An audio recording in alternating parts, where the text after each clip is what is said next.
Birthday nga ng papa ngayon ni Mr. Mga Mare, kaya ayan, nandito kaming lahat sa Pangasinan. At grabe, ang dami nilang handa mga Mare, at grabe, napakarami ding tao talaga. Ganito talaga pag probinsya, no? Pero bago yan mga Mare, eto, pinalinisan ko muna yung baby car ko dahil kasi dadalhin nga namin sa Pangasinan. At kasama ko nga dito si Mr. Mga Mare at si Sian. Hindi pa nga kami kumakain mga Mare, kaya ayan, nag-order na lang kami ng pizza at kinain namin dito sa palinisan ng car. Sobrang excited nga kaming umuwi mga Mare kasi it's been a while. I think 3 years yata kami hindi nakauwi ng Pangasinan, day. Lalong-lalo na si Mr. Ay, Diyos ko, sobrang excited talaga siya, day. Kasi last uwi namin mga Mare nung 2022 pa yata o 2023, nakalimutan ko na. Tapos hindi na nasundan yun mga Mare kasi si Mr. Day sobrang busy niya talaga sa trabaho as in. Pero ngayon dahil birthday nga ng papang ni Mr. Ay, eto day, uuwi kami at ayan, excited na nga ang lahat mga Mare, ang mga bakla uuwi ng Pangasinan.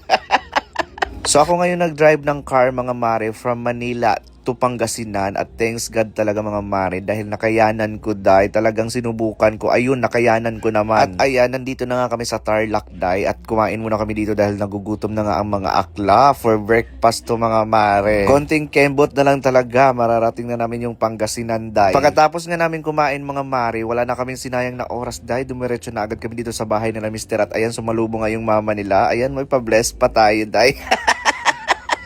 Sana all, diba? Legal.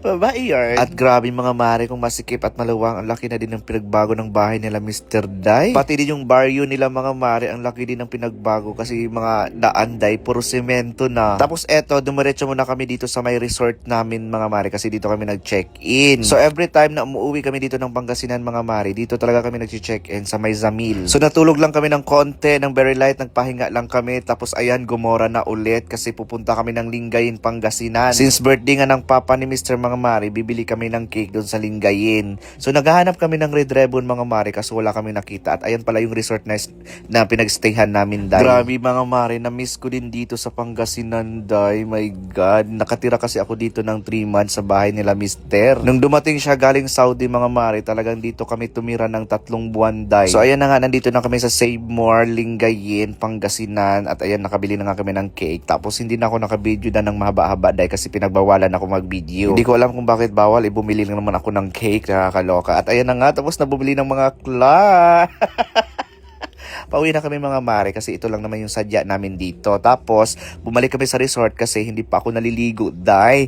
At ayan, naligo na nga ako ng bonggang-bongga. Alas 6 pa naman ng gabi yung kainan doon kina Mr. Mga Mare, kaya itatiming namin na alas 6 kaming dumating doon. Anyways mga Mare, tapos na ako maligo at ayan, papunta na nga kami doon sa bahay nila Mr. Day. My God, I'm so excited na kumain ng lechon kasi may palechon nga si Sir Jeff or si Mr. sa kanila day. At ayan na yung setup nila, diba? Ang ganda pag ganito no sa probinsya, ang laki talaga ng place kapag may kainan. In fairness, marami silang handa at ang laki ng lechon nila mga Mare at ang sarap pa ng lechon nila dahil crispy pa yung balat. My God, ilang taon din ako hindi nakakain ng lechon mga Mare kung masikip at maluwang. Tuwing may piyesta lang kasi ako nakakain ng lechon at ayan na nga, tinadtad na ang lechon mga Mare. I'm so excited na kumain ng balat dahil last kong kain na lechon mga Mare, siguro mga 2 years ago or 3 years ago din. Grabe, tingnan nyo yung lechon mga Mare, napakasarap. My God, dami. OA. Grabe, ang laki na din ng 15K na lechon mga Mare, no? Siguro sa mga 40 kilos yata yun or 35 kilos, hindi ko na matandaan. Basta worth of 15K ang lechon na yan. Gusto pa sana namin magstay ng matagal dito sa Pangasinan mga Mare, kaso lang, limited lang talaga yung off ni Mr. Day. 2 araw lang kasi siya pinayagan. Pero since may sasakyan naman ang kami, pwede naman kaming pabalik-balik na dito. Oh ha, pabalik-balik talaga. Hindi ininda yung mahal ng gas, no? Nakakaloka ka.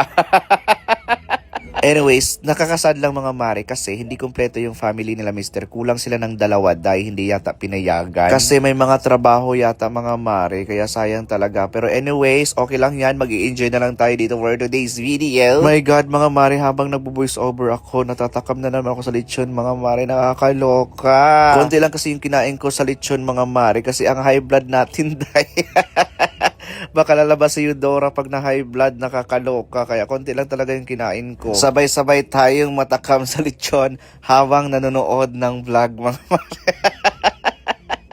Nakakaloka. O, tingnan nyo naman yung lechon. Napakasarap talaga tingnan, day. Bukod sa lechon, syempre, meron din silang mga handa dito, mga bangus. Ang daming cake nga, di ba? Bongga. Tapos may chicken, may barbecue, and everything. Pansit, spaghetti. Hindi ako nakakain ng spaghetti. Sayang. Tapos, ayan, sobrang dami kong nakaing puto, mga mare, kasi ang sarap ng puto nila. Tapos, ayan na ang mga person for the waiting sa lafang, mga mare. Waiting kami sa Lafang, day, nakakaloka. Ang sarap talaga pag probinsya, mga mare, no? Tingnan nyo yung vibes ng ano, day, di ba? Parang nakaka-homesick. Si OA. So, ayan na nga, lafangan time na. At ito nga yung sinandok ni Mr. sa akin, mga mare. Napakarami. Ang lechon, hindi ko maubos yan, day. At ayan na ang mga bakla. Umabot pa talaga ng Pangasinan para dumayo lang dahil may mga lafang, day.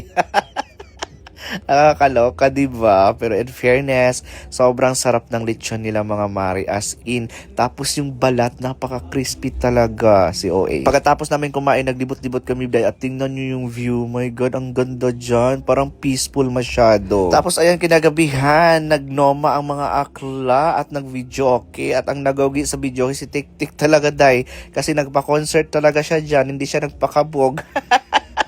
Sa kanya lahat ng kanta, nakakaloka. Pagdating talaga sa kantahan, my God, asahan mo talaga si Tik-Tik. Lahat ng piyesa kakantahin niya, nakakaloka. At grabe din naman talaga uminom si Tik-Tik, mga mare. Tinalo niya pa yung mga lalaki kasi yung mga lalaki namin kasama, ayaw nang uminom, mga mare, kasi nakadalawang Alfonso na malalaki na nga sila. Hindi na kami nagtagal dun, mga mare. Bumalik na kami dito sa resort at dito na lang nila tinuloy yung inuman nila, mga mare, kasi nakabili na nga isang Alfonso. Tapos ayan, dito na lang nila inubos.